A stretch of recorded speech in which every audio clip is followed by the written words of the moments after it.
Hey there, podcast listeners of the Andres Segovia Show. What follows is an audio version of a Substack post I recently posted on the publication. If you're not familiar with my Substack, the link is available in the description accompanying this podcast down below. You're listening to the Andres Segovia Show.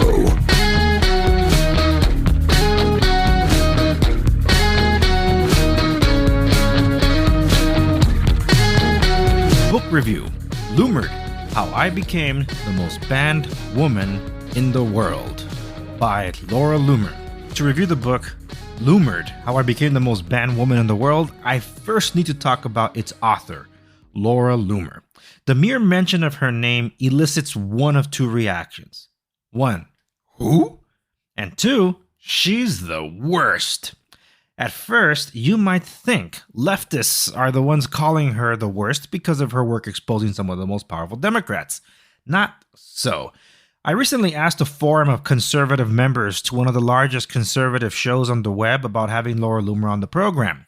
Someone reacted in this way. How about no?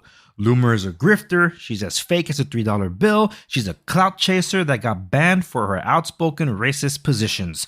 It's wrong that she is as banned as she is, but that doesn't make her a person worth listening to. This is the typical response, and it's sad people think that without looking into the truth. Although looking up the truth about her is a tall order too. Google her name and get a list of hit pieces on her. Look her up on Wikipedia and find that her page has been swarmed by haters posting the worst things.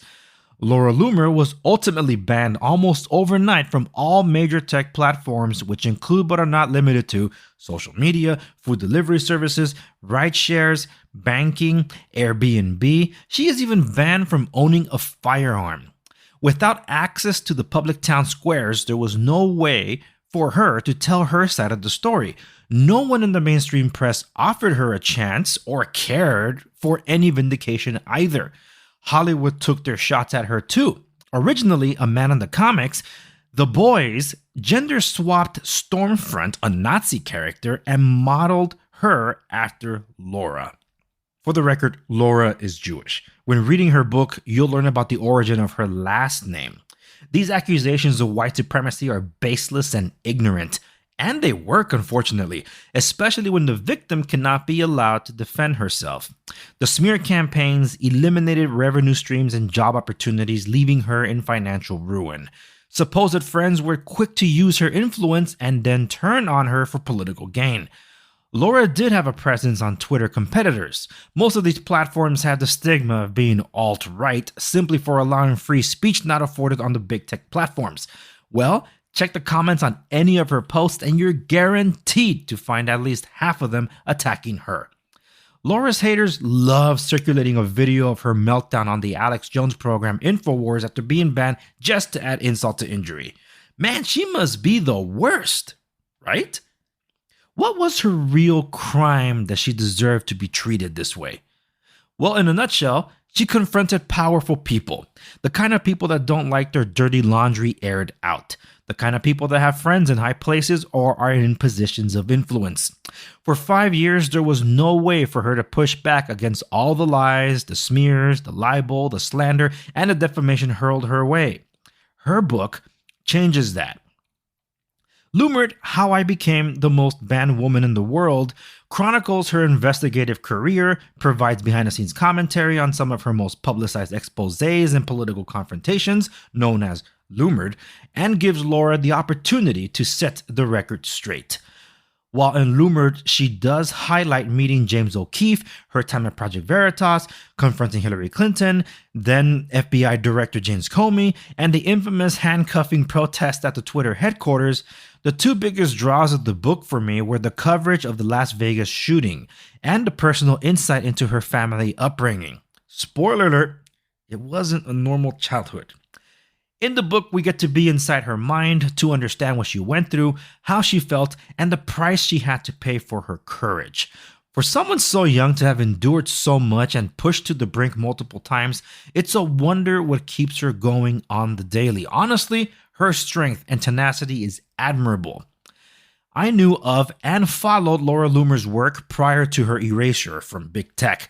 As time went on and without hearing or seeing anything from her, she faded from memory. That is, until one day I decided to leave Twitter to try out other platforms. I first landed on Parler and then gave Gab a try. It was on Gab that I found Laura again. There she was, still doing investigative journalism. Despite her limited reach, Laura kept on pushing through the hardships, the psychological trauma, and financial strains. She eventually announced the release of her book. One look at the table of contents and I knew I needed to get it. So I did. I immediately posted about it to Parler and mentioned her on the post. Laura noticed and reposted it. When Getter came along, Laura and I connected through there again. I was DMing her snippets of the book as I was reading, and she provided active feedback and expanded commentary on it. This made for a much more personal read of the book. Reading about the Las Vegas shooting brought back memories of the reports in and around the Mandalay Bay all those years ago. I had completely forgotten she was the journalist covering it all. In her book, she mentions Big Tech's mission to erase her from existence. That could not be more true. All of her reporting and media were stored online. It was there one day and gone in an instant. All of her life's work vanished, and with that, Laura was seemingly forgotten with the sands of time. Or so it seemed. Elon Musk closed on his purchase of Twitter, and not long after, Laura Loomer's account was restored.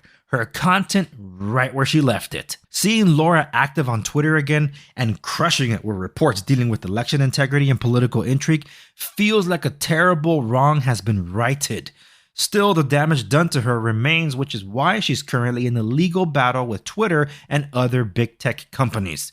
Meanwhile, Twitter followers questioned why she had disappeared from Twitter, Facebook at all. It's like these followers were living under a rock. But that's what big tech wanted, so I can't entirely blame them for not knowing any better. Lately, Laura has been exposing fake conservative Republicans. To no one's surprise, the Republican establishment has come down on her, labeling her a Democrat shill. For your information, the Democrats still hate her with a passion. Laura is not going to win any popularity contests. It's not like she was trying to win one anyway. She remains true to her convictions and calls out the frauds and the corrupt wherever they are found. In the process, more and more people are starting to see that she was and is right on numerous issues. More importantly, she's ahead of the curve on major topics. Her book proves that. Laura Loomer is not what the media make her out to be. She is very much an important voice out there worth paying attention to. Laura is fighting for truth and justice, not only for her, but for all proud Americans. Part history book, part journalism, part autobiography. I encourage anyone from left, right, and center curious about Laura to buy her book, Loomered, and learn just how exactly she became the most banned woman in the world. If this book review has read more like a piece on the author herself, well, that's because, like the book, it is. And that's it for this episode of the Andres Segovia Show. Remember to like, share, and subscribe wherever you might be watching or listening to this episode of the program. Follow me across the socials at the Andres Segovia. And as always, I'll see you on the next one.